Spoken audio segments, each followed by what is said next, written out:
Hey guys what's up. तो क्या हाल चाल है आप सबके। आई होप कि जैसे भी हो बहुत सही हो। तो गाइस आज की स्टोरी निहारिका जी ने शेयर करी है, तो thank you so much Niharika for sharing a story with us. और अगर आप सबको भी अपनी स्टोरी शेयर करनी है तो आप दिए गए हुए जीमेल पर आकर अपनी स्टोरी शेयर कर सकते हैं। सो निहारिका जिनकी शादी 2022 के दिसंबर में हुई थी, और ये जो पूरी कहानी है ये उनकी शादी से 1 साल बाद जो भी उनके साथ हुआ, जो भी उनके साथ बीता, उन सब चीज़ों ने निहारिका को इतना ट्रॉमेटाइज़ कर दिया था कि निहारिका ने कभी सोचा भी नहीं था कि उसके साथ ऐसा कुछ हो सकता है। और यही पूरी स्टोरी निहारिका ने हमसे शेयर करी है।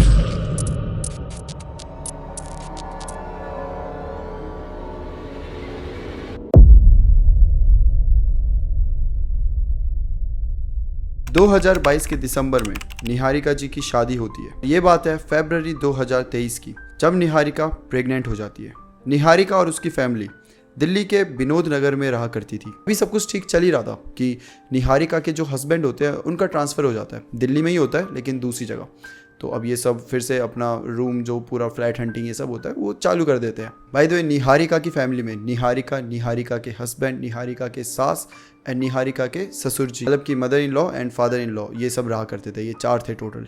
जो इनके सास और ससुर जी थे वो भगवान पे बहुत मानते थे, और इनके विश्वास के कारण ही इन्हें बहुत बार जो नेगेटिव वाइब्स होती थी, एनर्जी होती थी, उनका पता चल जाता था। तो अब ये फ्लैट हंटिंग, मतलब कि घर ही देख रहे होते हैं, फ्लैट बोलो, घर बोलो, जो भी हो, इन्हें रहने के लिए जगह चाहिए थी। तो ढूंढते ढूंढते ये एक घर के पास जाते हैं जो कि काफ़ी बड़ा होता है और खाली भी होता है, रेंट के लिए अवेलेबल होता है। तो ये सब जाते हैं और ये देखते हैं कि वो घर बहुत सुंदर, बहुत बड़ा, थोड़ा सा सस्ता, बिल्कुल वैसा घर जैसा इन्हें चाहिए था। निहारिका खुश है, निहारिका के हस्बैंड खुश है, बट निहारिका की जो सास है उनको कुछ अजीब सी वाइब्स आ रही है वहाँ से, ऐसा कि कुछ तो ठीक नहीं है वहाँ पर। बट ठीक है, ये लोग वहाँ पे डन कर देते हैं कि अच्छा ठीक है, ये अच्छा लग रहा है, हम ये मतलब फाइनल एक हो जाता है ना, थोड़ी बातचीत हो लग जाती है। ठीक है, जो निहारिका होती है अगली बार फिर एक बार विजिट करते हैं निहारिका, निहारिका की सास आती है, और जो सासू माँ है उन्हें फिर से वही अजीब सी वाइब्स आ रही है। मतलब अब ऐसा होता है कि आज ये फाइनल होने ही वाला था कि आज के दिन ही सासू माँ बोल देती है कि मुझे ना उस घर से अच्छी वाइब नहीं आ रही, तो हम ना उधर नहीं रह सकते, वहाँ कुछ तो गड़बड़ है, मुझे नहीं पता क्या, बट बस है। तो जब सासू माँ ने बोल दिया तो ऑब्वियसली जो पूरा निहारिका के हस्बैंड होते हैं, पूरे घर वाले होते हैं, वो बोलते हैं कि ठीक है, अगर आपको ऐसा लग रहा है तो हम वहाँ नहीं रहते। और सेम उस वही जो घर होता है उसके जस्ट सामने एक और घर होता है, वो भी काफ़ी बड़ा होता है, अच्छा होता है, और वो भी खाली होता है, रेंट के लिए अवेलेबल होता है। तो ये लोग क्या करते हैं कि उस घर को ले लेते हैं रेंट पर, और अब ये वहाँ रहना शुरू कर देते हैं। इन सबको उस घर पे आए हुए लगभग 2 महीने हो चुके हैं। वैसे तो इन सब के साथ भी ऐसी घटना नहीं हुई थी, लेकिन जब भी ये लोग उस घर को देखते थे जो जस्ट सामने था, इन्हें बड़ा अजीब सा लगता था। इन दिनों में कई लोग उस सामने वाले घर पे आते थे, रेंट पे रहते थे और फिर चले जाते थे। मुश्किल से कोई 4-5 दिन रहा होगा, 4-5 दिन के अंदर ही अंदर हर कोई बस छोड़कर चला जाता था। और जब भी उनसे पूछो कि आप क्यों जा रहे हो, क्या हो गया ये वो, तो सबका एक ही जवाब होता था कि हमें नहीं पता, बट इस घर में ना कुछ तो बहुत अजीब है, कुछ तो है जो जो मतलब बहुत खतरा सा लगता है, अजीब सी फीलिंग आती है, बिल्कुल सेफ़ नहीं फील होता हमें इस घर में। और बहुत बार तो कुछ अजीब अजीब आवाज़ें आती है, जैसे कि कोई बच्चा यहाँ चल रहा है, या फिर कोई औरत है जिसके पायल की आवाज़ें आ रही है, कोई है जो मतलब खटखटा, मतलब ऐसी अजीब अजीब चीज़ें होती रहती थी, जिसकी वजह से जो भी यहाँ रहने आता था वो सब छोड़ के चले ही जाते थे।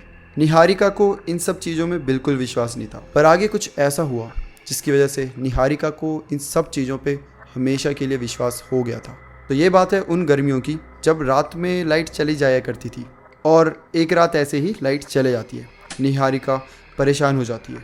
अब लाइट चले जाती है तो निहारिका और जो उसकी फैमिली होती है वो डिसाइड करते हैं कि चलो हम छत पे सो जाते हैं। ये सब जाते हैं, चारों छत पे सोने लग गए हैं। निहारिका इस टाइम पे 5 मंथ्स प्रेग्नेंट हो चुकी है, और जो बाकी घर भी थे अगल बगल वाले, वो भी छत पे ही सो रहे थे।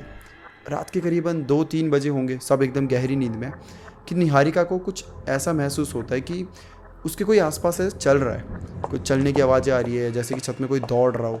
तो निहारिका की थोड़ी ऐसे आँख खुल जाती है, देखती है तो कोई भी नहीं होता।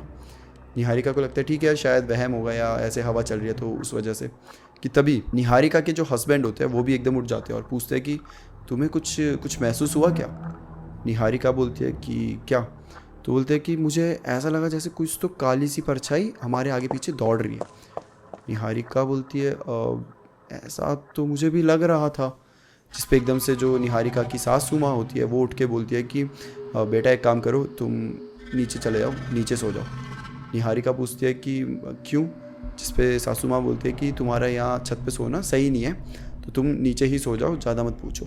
जिस पे निहारिका बोलती है चलो ठीक है, वो उठती है और वो नीचे जाकर सो जाती है। उस वक्त तो निहारिका इन सब चीज़ों के बारे में ज़्यादा सोचती नहीं है, बट अब आगे जो होने वाला था वो कुछ ऐसा होने वाला था जिसके बारे में निहारिका ने कभी सोचा तक नहीं था। अब इस घर में अजीब अजीब हरकतें होती रहती थी, जैसे कि आए दिन इस घर का गेट खुल जाता था, जो मेन गेट था। लोग आते थे, उसे कुंडी लगा लो, कुछ भी कर लो, अगले दिन ये गेट खुला हुआ मिलेगा। एक बार की बात है जब पड़ोसी जो इनके थे वो अंकल जी छत पे ही सो रहे थे और किसी ने तो उनका गला दबाने की कोशिश करी और वो अंकल जी इतना डर गए कि छत में सोने की तो बात छोड़ो, वो उस दिन के बाद से छत में जाते तक नहीं है। ऐसे ही कई घटनाएं हुई थी। इस घर की कई कहानियां सुनने को भी मिलती थी कि उस घर का गेट देखो फिर से खुल गया है, अभी तो बंद किया था, फिर कैसे खुल सकता है, या ऐसी ऐसी अजीब अजीब सी हरकतें। पर हद तो तब होती है जब ये सब चीज़ें निहारिका के साथ होने लग जाती हैं। अब कुछ टाइम ऐसे बीत जाता है, निहारिका जो प्रेग्नेंट थी उनका बेबी हो जाता है। 10 दिन हुए होते हैं सिर्फ उस बेबी को जन्मे हुए कि अचानक से जो निहारिका की सासू माँ है उनकी मौत हो जाती है। अब जो उनकी बॉडी होती है उनको किसी कारणवश निहारिका और उसकी फैमिली ने सामने वाले घर पे रख दिया होता है।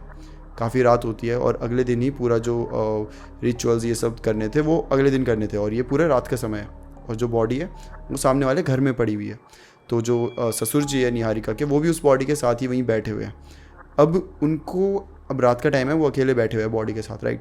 तो उनको ऐसा फील हो रहा है जैसे कि उनके ना आगे पीछे कोई तो दौड़ रहा है।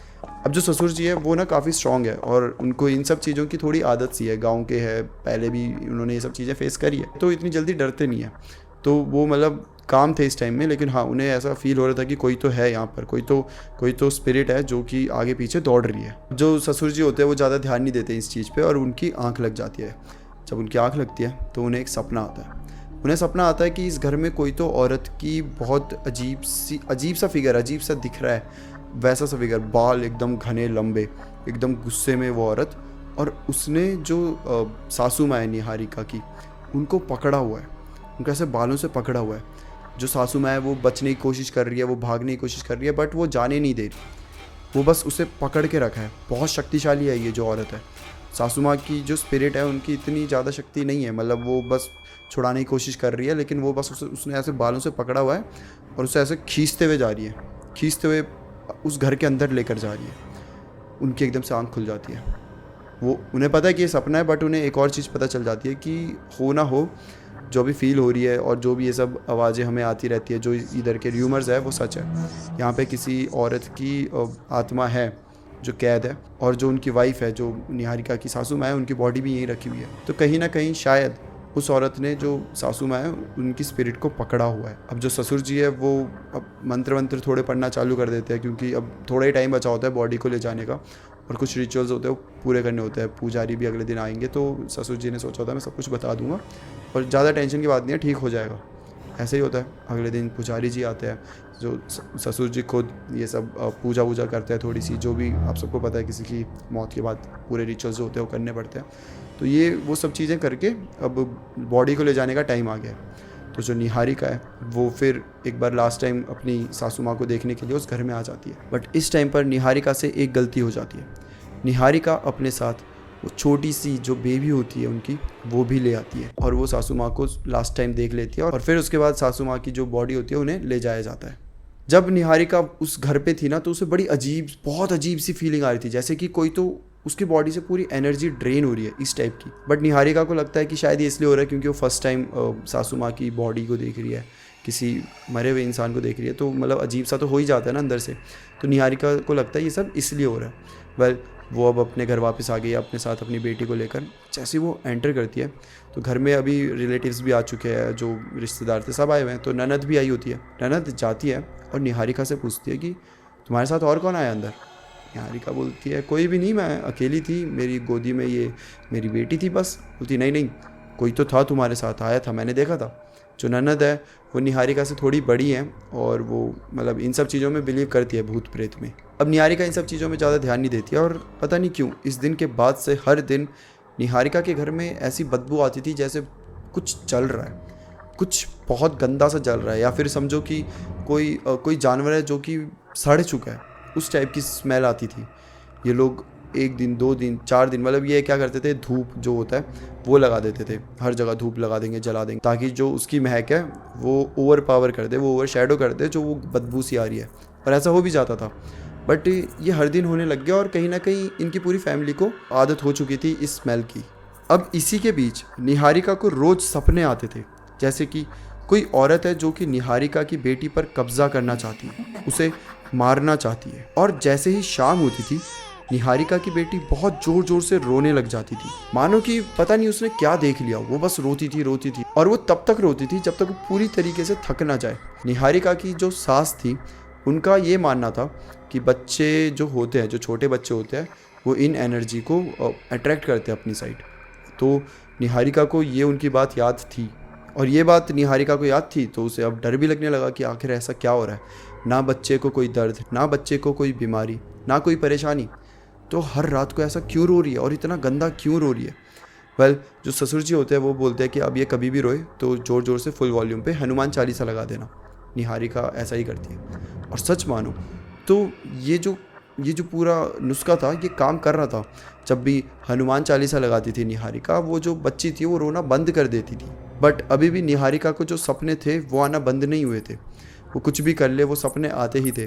भले ही बच्ची का रोना बंद हो गया था हनुमान चालीसा सुनकर, बट सपने अभी भी रोज़ रात को आते थे। मानो कि निहारिका को इन सपनों की भी आदत हो गई थी। बट एक सपना बड़ा अजीब सा आता है।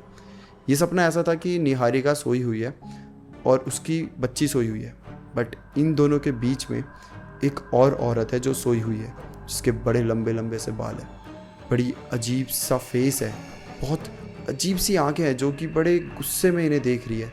और वो उसी गुस्से में जो बच्ची है उसके ऊपर ऐसे हाथ फेर के उसे सहला रही है। और ये हाथ भी अजीब से नाखून लंबे से, हाथ का अजीब सा शेप था। नॉर्मल ह्यूमन के हैंड नहीं लग रहे थे वो, ऐसा लग ही नहीं रहा था कि किसी इंसान के हाथ है, बड़े अजीब से थे। और उसी हाथ से ऐसे सहला रही है बच्चे को। और जो निहारिका है वो बिल्कुल हिल नहीं पा रही। वो उसे ऐसा लग रहा है कि अभी मेरी बच्ची ले जाएगी, बट वो कुछ कह भी नहीं पा रही, बोल भी नहीं पा रही। अब निहारिका बहुत ज़्यादा डरने लग गई थी इन सब चीज़ों से। धीरे धीरे उसे आवाज़ें आने लग गई थी। उसे क्या, पूरी फैमिली को आवाज़ आने लग गई थी कि इनका मेन गेट खुलता है, 2 बच्चे हैं जो दौड़ते हुए इनके घर के अंदर आते हैं और वो आपस में खेल रहे हैं। सिर्फ निहारिका को नहीं, निहारिका, उसके हस्बैंड, उसके ससुर जी, इन तीनों को ये आवाज़ें आती थी। वेल, निहारिका बहुत ज़्यादा परेशान हो गई थी। उन्होंने ये बातें अपने जो पड़ोस में आंटी रहती थी उनसे शेयर करी कि ऐसा ऐसा आपको भी आता है क्या कुछ। तो जो आंटी थी वो एकदम हैरान हो गई और उन्होंने बोला, बेटा मैं एक बाबा जी को जानती हूँ, तुम उसके पास जाओ। निहारिका इन सब चीज़ों में बिलीव नहीं करती थी, बट जब बात बच्ची की हो तो एक माँ कुछ भी करने को रेडी हो जाती है। निहारिका अपनी बच्ची को लेकर उन बाबा जी के पास चली जाती है। जो वो बाबा जी होते हैं वो ऐसे बैठे होते हैं। निहारिका आती है, अपनी बच्ची को रखती है, और निहारिका के बोलने से पहले ही बाबा जी समझ जाते हैं कि मैं समझ गया हूँ तू यहाँ क्यों आई है। उन्होंने अपनी आंखें बंद ही रखी है और वो बताते हैं कि तेरे ऊपर किसी एक चुड़ैल का साया है, और वो जो चुड़ैल है वो तेरे ऊपर इसलिए है क्योंकि वो तेरे से तेरा बच्चा ले जाना चाहती है, और वो तब तक शांत नहीं बैठेगी जब तक वो तेरा बच्चा ले ना जाए। निहारिका बोलती है, कैसी बातें कर रहे हो, मैं कैसे मान लूँ इन सब चीज़ों पर। तो जो बाबा जी होते हैं वो उसके हाथ में एक पेज देते हैं। वो पेज को देखती है, खाली पेज है, खाली एकदम पन्ना। वो उसे ऐसा पूरा घुमा देते हैं और निहारिका के मतलब हाथ में रख देते हैं। निहारिका ने एक हाथ से वो पन्ना पकड़ा हुआ है, और वो कुछ मतलब राख सी होती है, राख लेते हैं और वो उसके हाथ पे ऐसे घुमा के फेंक देते हैं। निहारिका को अजीब सा महसूस होता है, जैसे कि वो पन्ने में कुछ जल गया हो, वो पन्ना है इस टाइप का। वो एकदम से हाथ ऐसे खोल देती है। वो देखती है कि उस पन्ने में किसी अजीब से शख्स की शक्ल बन गई है, और जब वो उस पन्ने को खोल कर अच्छे से देखती है तो वो हैरान हो जाती है। ये शख्स और कोई नहीं, ये वो औरत थी जो निहारिका के सपने में आती थी। बाबा जी बोलते हैं, देख ये वही है ना जो तुझे परेशान करती है। निहारिका बोलती है, हाँ ये तो वही है, बट कैसे। बाबा जी बोलते हैं, तू चिंता मत कर। वो एक ताबीज़ बनाते हैं, उस ताबीज़ में वो कुछ चावल डालते हैं और जो राख होती है जो उन्होंने उसके ऊपर फेंकी भी होती है वो डाल देते हैं, और मंत्र पढ़ के ये जो ताबीज़ होता है एक निहारिका के पास और एक उसकी बेटी के गले में डाल देते हैं। और फिर बोलते हैं कि तुझे अब चिंता करने की ज़रूरत नहीं है, ये औरत जो भी तेरे पीछे है ये काफ़ी शक्तिशाली है, लेकिन जब तक तेरे गले में ये ताबीज़ है वो तुझे कुछ नहीं कर पाएगी। बट तुझे ये ध्यान रखना है कि ये ताबीज़ कभी भी तेरे और तेरी बेटी के गले से अलग ना हो। निहारिका चले जाती है वहाँ से, थैंक यू बाबा जी ये सब बोलकर, मतलब ऑब्वियसली वो वहाँ से चले जाती है वो एक सडन सा चेंज नोटिस करती है कि अब जो उसकी बेटी है वो रो नहीं रही, वो डर नहीं रही, उसके सपने आने बंद हो चुके हैं। उसको जो उसके घर है उसमें जो बच्चे आते थे खेलने हर रात को वो आना बंद हो चुके हैं। निहारिका को कुछ समझ नहीं आ रहा कि अगर ये सच है तो आखिर ऐसा क्या हुआ था और वो औरत निहारिका के पीछे क्यों पड़ी थी, उसे जानना था ये सब। तो फिर उस पड़ोसी के पास जाती है और पूछते है कि मैंने जब आपको ये सब बताया तो आप ऐसे घबरा गई और आपने सीधा मुझे बाबा जी के पास भेज दिया, तो क्या आपको कुछ चीज़ें पता है जो हमें नहीं पता। तो जो पड़ोसी होती है वो पहले तो बोलती है कि कुछ नहीं है, ऐसा कुछ नहीं है, ये वो करके, बट फाइनली वो बता देती है। वो बोलती है कि मैंने तुम्हें इसलिए नहीं बताया क्योंकि मैं तुम्हें डराना नहीं चाहती थी, और हो सकता है कि मैं बताती तुम्हारे दिमाग में अलग वहम पल जाता ये सब, तो इसलिए मैंने नहीं बताया, बट मैं अब बता देती हूँ। फिर वो पड़ोसी जो होती है वो बताती है कि जो सामने वाला घर था वहाँ पे कुछ साल पहले एक फैमिली रेंट पे रहने आई थी। जो औरत थी वो पेट से थी, मतलब प्रेग्नेंट थी, और जो उसके साथ थे वो उसका हस्बैंड और उसकी सास ससुर थे। ये चारों वहाँ पे ही रहते थे, करीबन 3-4 महीने हुए होंगे रहे हुए। और एक दिन इन सब में आपस में बहुत लड़ाई हो जाती है। गली में जितने भी लोग थे सबको सुनाई दी थी ये लड़ाई, और अगले ही दिन वो औरत आत्महत्या कर लेती है। उस औरत के साथ साथ जो उसके पेट में बच्चे होते हैं वो भी वहीं मर जाते हैं। और उस दिन के बाद से अक्सर लोगों को उस घर से अजीब अजीब आवाज़ें सुनाई देती थी, जैसे कि चिल्लाने की, सेम वैसे चिल्लाना जैसा उस दिन जब रात को लड़ाई हो रही थी तो वो औरत चिल्ला रही थी। वही चिल्लाने की आवाज़ें इन्हें हर रात को सुनाई देने लग गई थी। बच्चों के खेलने की आवाज़ें सुनाई देने लग गई थी। कई लोगों ने वहाँ पे जाकर पूजा करवाई। कई लोग जो मतलब गली में थे वो भी परेशान हो जाते थे, उन्हें भी डर रहता था, तो वो खुद ही चले जाते थे कि भाई पंडित जी ले जाओ और वहाँ पूजा कराओ। बट किसी भी पूजा का कोई भी सही अंजाम नहीं, मतलब कि एंडिंग में सब पंडित जी यही बोलते थे कि हाँ हो जाएगा, चिंता मत करो ये वो। बट कुछ दिन बाद फिर से वही आवाज़ें आने लग जाती थी, वही बच्चों के खेलने की आवाज़ें आने लग जाती थी, दरवाज़ा खुद खुल जाता था। तो ये सब चीज़ों की वजह से उस गली में कई लोग थे जिन्होंने अपना घर भी बदल दिया था। इनफैक्ट निहारिका खुद जिस घर में रेंट पे रह रहे थे, पहले जो ओनर थे वो यहीं रहते थे, बट ये सब हरकतों की वजह से उन्होंने इस घर को छोड़ दिया था। वो अब कहीं और रहते हैं और इस घर को रेंट पे चढ़ाते हैं। और ऐसे कई लोग थे इस गली में जो कि खुद ओनर होकर कहीं और रह रहे हैं, और ये अपने अपने घर इन्होंने रेंट पे चढ़ा दिए। लेकिन जो पड़ोसी थी वो अभी भी ओनर ही है और वो वहीं रह रही है, वो अभी छोड़कर नहीं गई है, तो उनको ये सब चीज़ें पता है। तो उन्होंने ये सारी चीज़ें निहारिका को बताई, और फिर निहारिका को समझ आता है कि क्यों निहारिका के बच्चों के पीछे वो औरत पड़ी हुई है।